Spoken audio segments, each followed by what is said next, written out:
O vídeo que você clicou já vai começar, mas antes, deixe seu like, compartilhe e se inscreva no canal. TV Flórida, a sua TV brasileira nos Estados Unidos. No Bradock Show, vamos agora começar a falar do Supremo Day, porque o ministro-presidente do Supremo Tribunal Federal, Luiz Roberto Barroso, avisou que o Supremo Tribunal Federal decidirá sobre o IOF se não houver um consenso entre o governo e o Congresso sobre esse tema.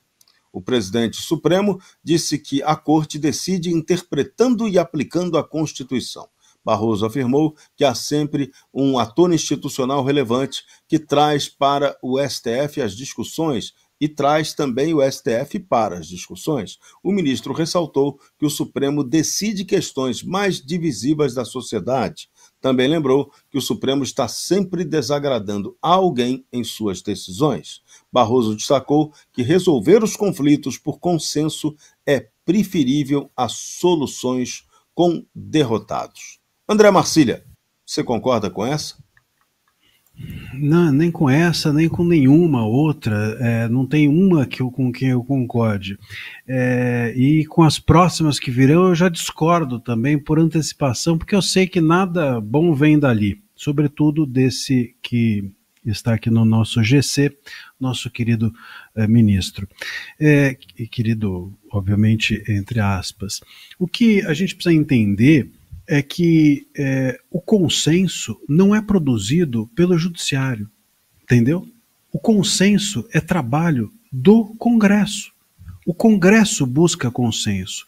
Quando houve a votação sobre o IOF e o Congresso, situação se reuniu, a oposição se reuniu, um votou, o outro votou e etc., costurou-se politicamente as bancadas, é isso que é o consenso. Se houve derrota do governo depois dessa costura e desse consenso, a decisão foi essa, e essa é a decisão consensuada. O consenso é o quê? O consenso é o que o STF quer? Sempre o consenso é o que eles querem? Nós temos uma corte de mimadinhos.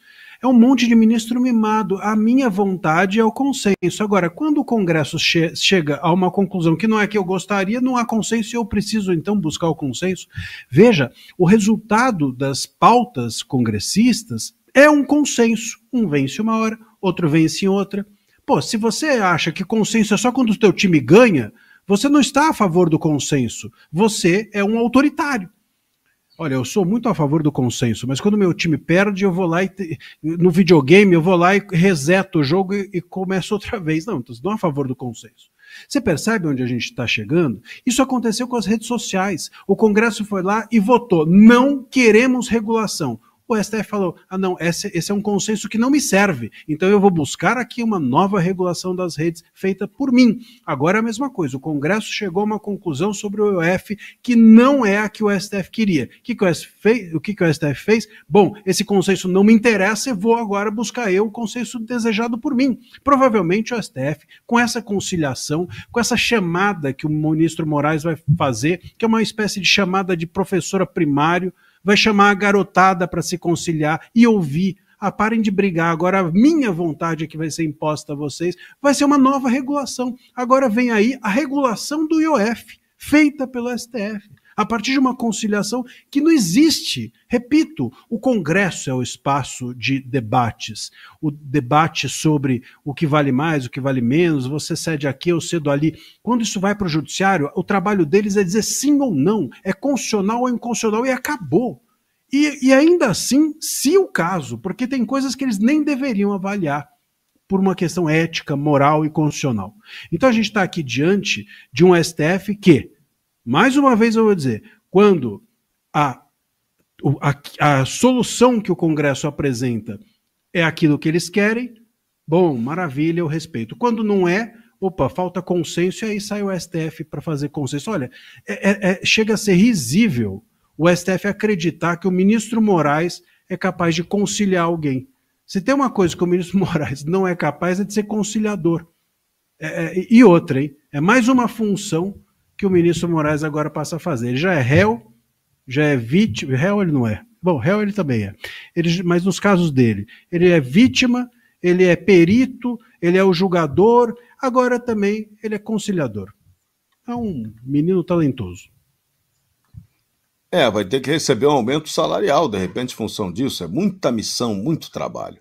O mesmo ministro Alexandre de Moraes suspendeu atos do parlamento e do governo Lula sobre o IOF após o Congresso derrotar o Planalto naquela goleada imensa. O ministro convocou, como Marcílio explicou, a tal audiência de conciliação para o dia 15 de julho, mas deu 5 dias para o governo prestar esclarecimentos e o legislativo também. A AGU, claro, elogiou a decisão e o ministro Jorge Messias, futuro ministro supremo, disse que Moraes considerou razoável e plausível o argumento governista. Foi nada disso. Ele disse que o argumento governista ali era inconstitucional. O governo acionou o STF através da AGU após a derrota democrática no Legislativo. Moraes alegou que o embate contraria o artigo 2º da Constituição sobre harmonia dos poderes. Mas a AGU celebrou o tal diálogo interinstitucional, tanto que Jorge Messias declarou que a separação dos poderes se destaca como triunfadora. Agora, Carol Esponza, o que dá para a gente avaliar de maneira sensata sobre tudo isso que foi dito nessa história e que ainda vai render pano para manga? Serrão, deixa eu fazer uma explicação técnica bem rápida aqui para as pessoas entenderem o que está em jogo. Vamos lá, o governo faz um decreto, presidencial majorando o IOF. IOF, imposto extra fiscal, não serve para arrecadação. O que o Haddad fala? Não, a gente precisa aprovar o IOF, senão depois não vai ter dinheiro para pagar o resto das coisas. Então, dá uma declaração de que ele está mudando a função do IOF, um desvio de finalidade. Então, o decreto presidencial é inconstitucional. Isso vai para o Congresso, que também está na prerrogativa dele, e faz um decreto legislativo sustando os efeitos do decreto presidencial. Isso vai parar no Supremo. Você tem duas opções, duas estratégias jurídicas. Ou você ataca o decreto do presidente, ou você ataca o decreto do Congresso. Você pode ir na legalidade dos dois. Algumas ações foram no da presidência e outras foram no do executivo, do Haddad. O STF pegou todas as ações, juntou e falou: o negócio é o seguinte, vai cair tudo, vou revogar tudo que é decreto. Na prática, se você revoga o decreto da presidência, se o STF dá essa sinalização, naturalmente já cai o decreto legislativo, porque um não faz sentido sem o outro.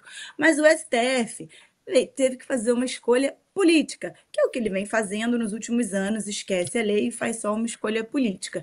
Ao invés dele só atacar o decreto da presidência, ele pegou e jogou logo todo mundo ali. Fez que nem aquela camisa do abraço, Veste os dois irmãozinhos e vamos aqui decidir, enquanto vocês não abraçarem e ficarem de bem, não solta mais a mão de ninguém. Criou o poder moderador ali, para tentar resolver a situação do executivo e do legislativo. Isso não é função do STF. O STF não tem essa função. Ele tem que decidir qual dos dois decretos, se nenhum dos dois é constitucional ou não. Mas o único decreto inconstitucional é o da presidência. O Congresso está certo, mas o STF preferiu jogar para a plateia, ver se os dois se decidem e agora pediu essa moderação. O que pode sair dessa moderação? O Haddad, qual é a única forma de salvar o decreto presidencial?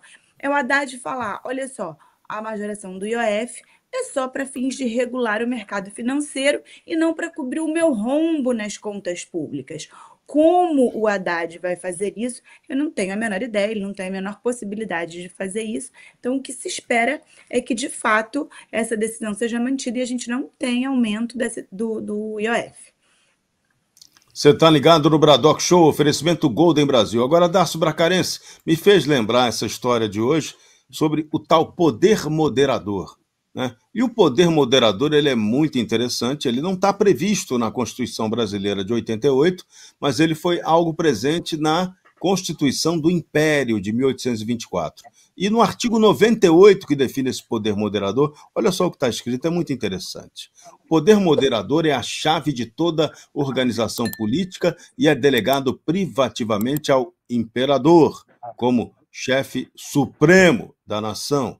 e seu primeiro representante para que incessantemente vele sobre a manutenção da independência, equilíbrio e harmonia dos demais poderes da República.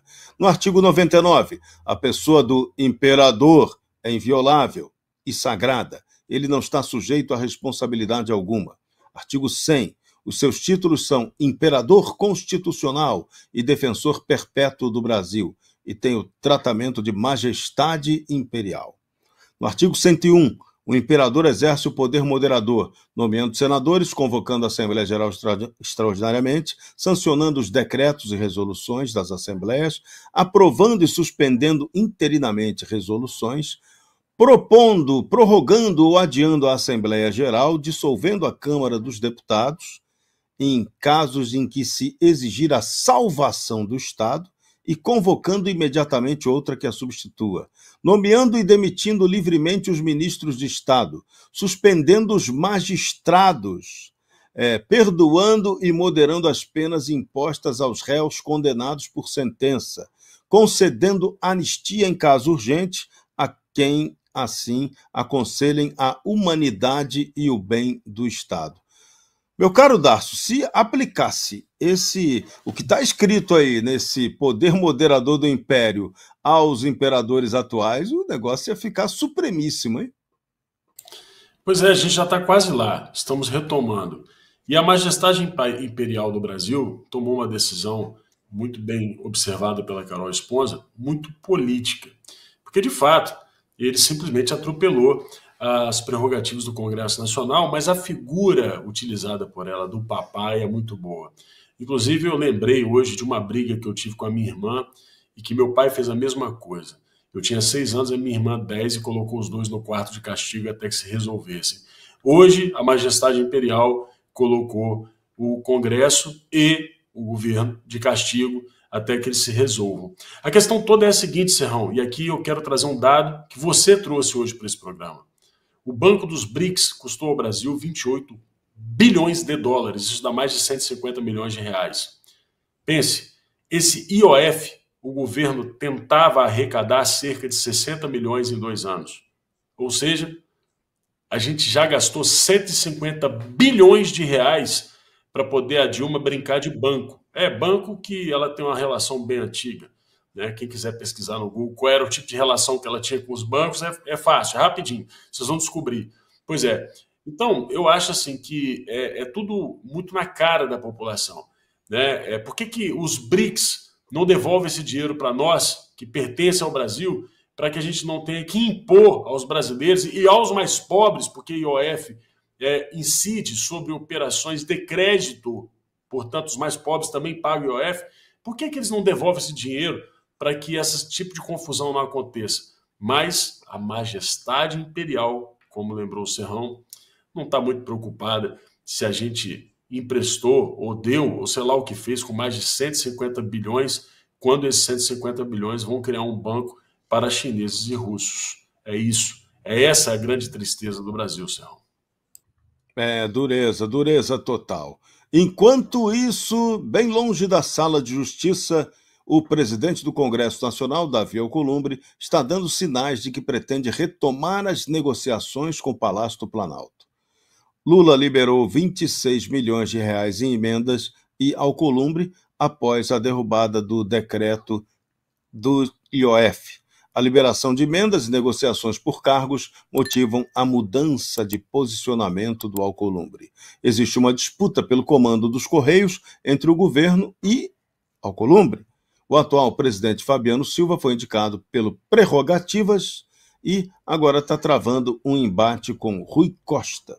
Alcolumbre defende que o sucessor seja um nome escolhido por seu partido, o União Brasil, que controla o Ministério das Comunicações. O senador é padrinho político de 3 ministérios ocupados pelo União Brasil.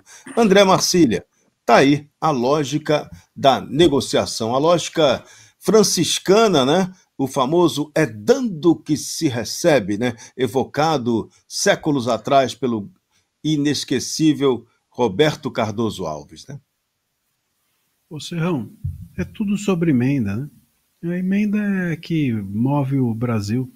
Se a gente for pensar, a gente fica aqui discutindo valores constitucionais, a gente fica aqui discutindo se é certa ou errada a decisão, se juridicamente faz sentido assim ou assado, a gente fica discutindo a qualidade dos parlamentares, mas na verdade é tudo sobre emendas. Essas questões que movimentam boa parte dos parlamentares. Tem hoje dentro do Congresso, aí vale para a Câmara, vai para o Senado, vale para todo o nosso poder legislativo, existe, claro, você consegue destacar alguns parlamentares que têm uma condução ideológica, uma condução com pautas, que sabem o que lá estão fazendo, mas isso é uma minoria. O recheio, o centrão, né, a grande parte dos parlamentares estão preocupados apenas com isso, com dinheiro, com essas questões que não a nós parecem esquisitas, mas que movem a vida desses parlamentares, e não é de hoje. Esses parlamentares estão aí há séculos, os seus pais, os seus filhos, e assim, essas dinastias parlamentares. Então, é preciso que a gente entenda que existe dentro do parlamento hoje vamos dizer, um cancro, né? um câncer, que é exatamente isso, a mobilização ou não de certos parlamentares por questões comezinhas, questões que, enfim, para nós parecem absurdas, mas é isso, é questão de grana, é questão de, enfim, repasse de verba, nomeação de cargo, fisiologismo total. Isso ainda move o país e é por isso que é tão importante que nós tenhamos atenção cada vez mais com esse tipo de voto. Você precisa não apenas votar ideologicamente, porque você precisa, sobretudo, conhecer quais são as pautas, quais são as prioridades, quais são os valores que o parlamentar em quem você vota defende. Precisa conhecer, não apenas se identificar com ele, mas se identificar com as pautas do parlamentar e entender se ele vem fazendo essa defesa há muito tempo. Porque agora também, né, nas vésperas da eleição, todo mundo é defensor daquilo que está na moda. E é necessário que a gente precise ter esse faro fino aí para não cair de novo na mesma esparrela. Se você chegou até aqui, é um bom sinal. Para assistir os vídeos completos, acesse nosso site ou baixe nosso aplicativo totalmente grátis.